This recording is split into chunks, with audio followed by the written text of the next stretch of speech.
As you probably realized by now, rice is a staple in our place. So today we're gonna make bibimbap, a fantastic Korean dish that's great for using up all the leftover veggies you got lying around. And we're gonna make two versions, a raw beef version and a cooked beef version. Now, bibimbap isn't meant to be complicated, but it certainly can be. So let's get stuck in.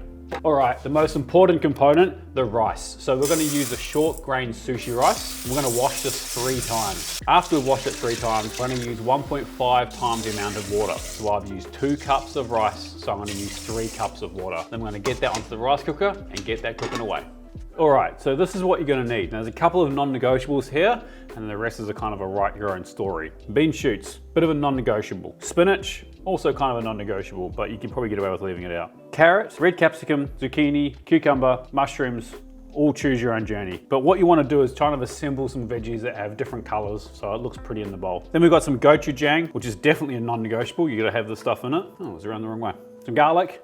Wouldn't be Korean food without garlic. Some toasted sesame seeds, a little bit of honey, sesame oil, and soya sauce. So we're gonna start by cutting up all our veg, and then we'll cook them one by one, and then we'll get our meat ready. So carrots, simply peel, and then we're gonna cut into batons. You can either use a mandolin or just use a knife.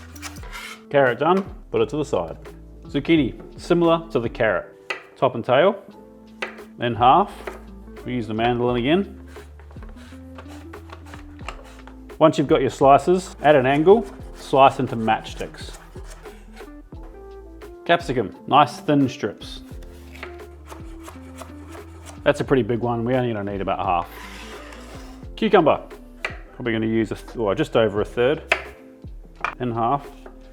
Then we're gonna cut into discs. Now, a lot of Asian countries cook cucumber. I can't stand it. So I'm gonna leave it raw. I don't know, something about it just doesn't need to be cooked, but each their own. A couple of spring onions. This is kind of more to go through the zucchini. If they're quite thick, we're gonna split them down the middle. So the whites we'll use for the zucchini, and we'll cut some of the greens nice and thin that we'll use through the cucumbers. All right, the mushrooms, take the bottoms off and then just slice them. Now we're just gonna get all this garlic ready. So we're just gonna, you can either just mince it or use a fine grater like this to puree it.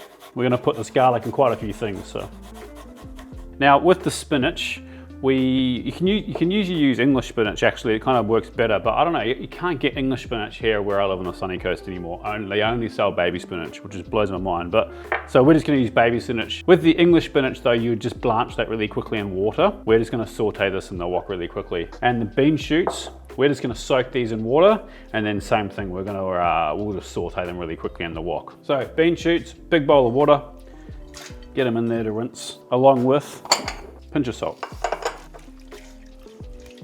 And we'll just set those to one side. While the bean shoots are soaking, let's talk about the meat. You want something like sirloin, which is what I got here, or fillet, something that you can comfortably eat, really rare. But you don't want this fat cap. So we're gonna break this down, take this fat cap off, and we'll dice it all the same way, but we'll keep half of it raw, and the other half we'll just flash fry once we've fried all the veggies. So to break this all down, all we're gonna do is take this fat cap off, and we're gonna slice it into thin strips. Now, you may have picked up that this is Wagyu. I do work for Kilcoy Global Foods, one of the best producers of Wagyu in Australia. So I'm really spoiled that I get access to this stuff, but by no means do you need to use Wagyu for this recipe, but do use a good quality meat. All right, a couple of things before we get stuck into cooking all this. We're gonna marinate our beef. So, a bit of garlic, sesame oil, a little bit of soy sauce.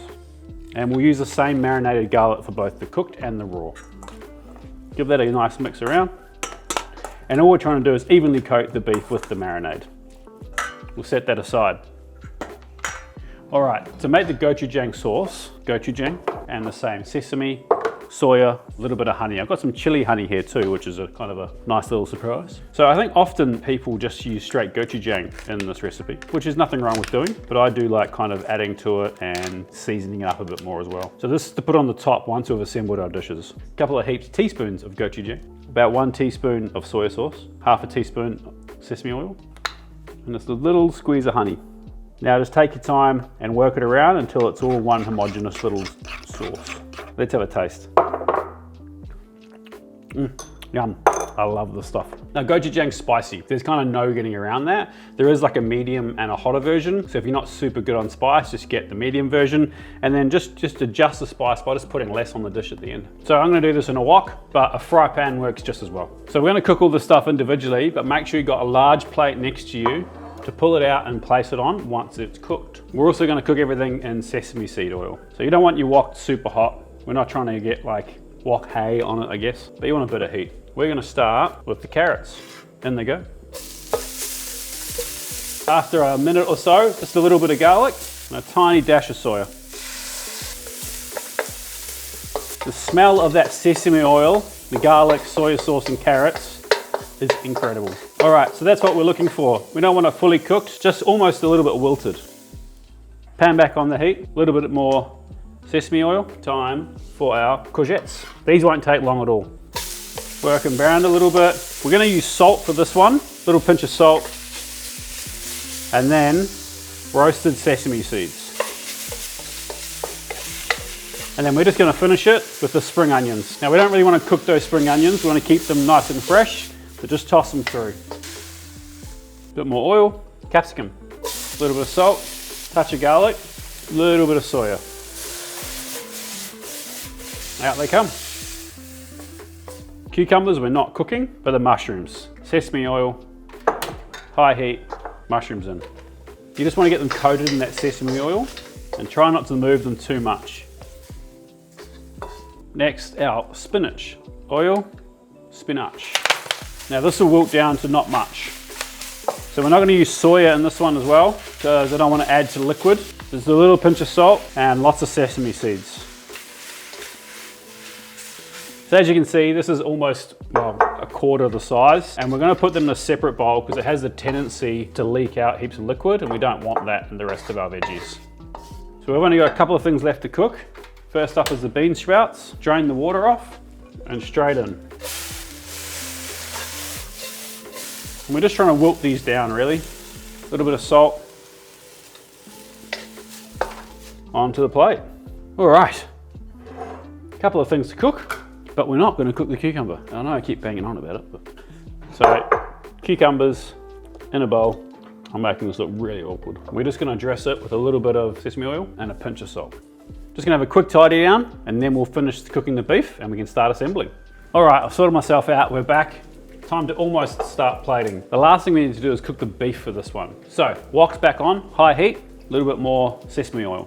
And I have an egg frying in the background. So your portion of meat into the wok. This stuff will not take long to cook and you don't want it to completely overcook and dry out.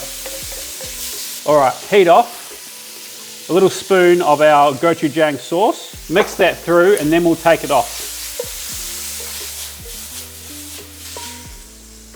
Time to assemble this thing.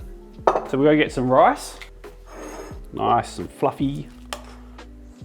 We're just gonna arrange our veggies. Carrots, zucchini, capsicum, mushrooms, bean shoots, spinach, and some cucumber. And then we put our beef in the middle, and then it's so pretty it seems like sacrilege to cover it up. But we're gonna put an egg on the top. So we're just gonna finish this off with a little bit of gochujang sauce, and there you have it. Now, we're just gonna finish off the more traditional style one. All right. The last one, and the one that's my favorite, the one you get in most restaurants. This is called dulsat bibimbap. I'm probably pronouncing that terribly, I apologize. This is a clay pot, and we're gonna get it hot, and that's gonna make the rice go crispy on the bottom. So pot on the heat, more sesame oil in the bottom. Now we go in with our rice.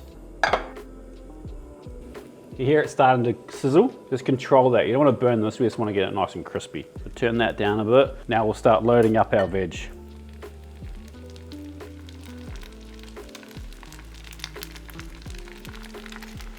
Oh, that sound gets me excited. And then we go in with our raw beef in the middle. And this does kind of get cooked. It's not raw like tartare, but we will make a little divot in the center and we'll crack a yolk in there, an egg yolk. So we're gonna finish with some of our gochujang sauce. A little sprinkle of the sesame on the top. And then we have it, dulsat bibimbap. Time to eat. So really carefully, you put this on another plate. All right, so to eat this, I like to mix it all up. So this is what I mean when you're not like, it's not super raw. You'll actually cook the beef a little bit anyway from the heat from the veg and the heat from the bowl. The crispy rice bit's the best bit. It's so good. Spicy and garlicky. Lots of the sesame flavour coming through. You want to try some? I'm going to stick to the cooked beef today, mate. Come on then. You don't want to try the raw one? What have I got here? I don't even know how to use chopsticks. That's why I hold that thing. This is going to be embarrassing. Have we got a fork? Any good? Always good, chef. Would never complain. There you go, legends. Thanks for watching. Like if you took anything from this video, subscribe if you're not, and comment below if Mitch should stop being a wuss and try the raw beef next time. Peace. It's good. It's really good.